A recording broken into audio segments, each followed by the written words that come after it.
आता आपल्या आवडत्या मालिकेचे संपूर्ण भाग मालिका प्रसारित झाल्यानंतर लगेचच पाहू शकता फक्त सन नेक्स्ट वर. भारतातील प्रेक्षकांसाठी मोफत सेवा. हे बघ तिथल्या गैरसमज करू नको योस. गैरसमज वगैरे काही नाही. तू ताईची वकिली करायला इथे आलायस माहितीये मला. हे बघ असं खरंच काही नाहीये. असंच आहे दादा. जशी तुमची साईड आहे ना तशी माझीही साईड आहे आणि मी ती स्पष्टपणे मांडली आहे. हे बघ तू जर शांतपणे ऐकणार असेल तर मी बोलतो.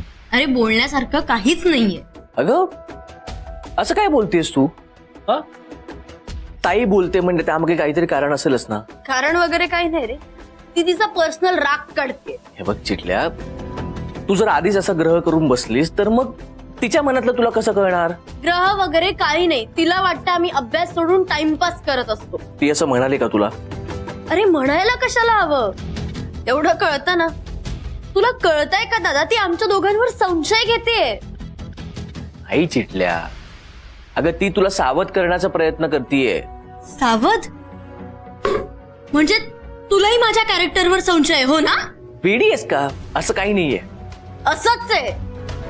अरे तुम्ही लोक असा विचार कसा करू शकता रे? ते निस्वार्थ भावनेनी मला शिकवतायत बस. आमचं काही प्रेम बिम नाहीये बाबा. मी काही प्रेमाभिमत नाहीये त्यांच्या. अरे ते वयाने किती मोठे माझ्यापेक्षा. अरे त्यांचं लग्न झालंय एवढा तरी विचार करा रे.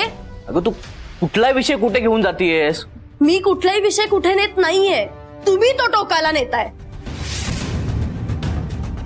आणि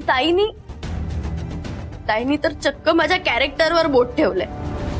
अगं चिटल्या, तू गैरसमज करून वाद वाढवतीयस.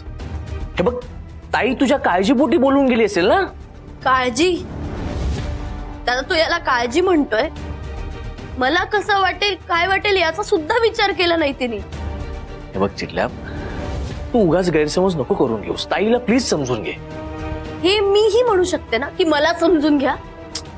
अगं आम्ही तुझ्या काळजीपोटी बोलतोय बाळा. मग नका करू काळजी. मी म्हणाले होते काळजी करा माझी. मला सगळं कळतं. काही कळत नाही तुला.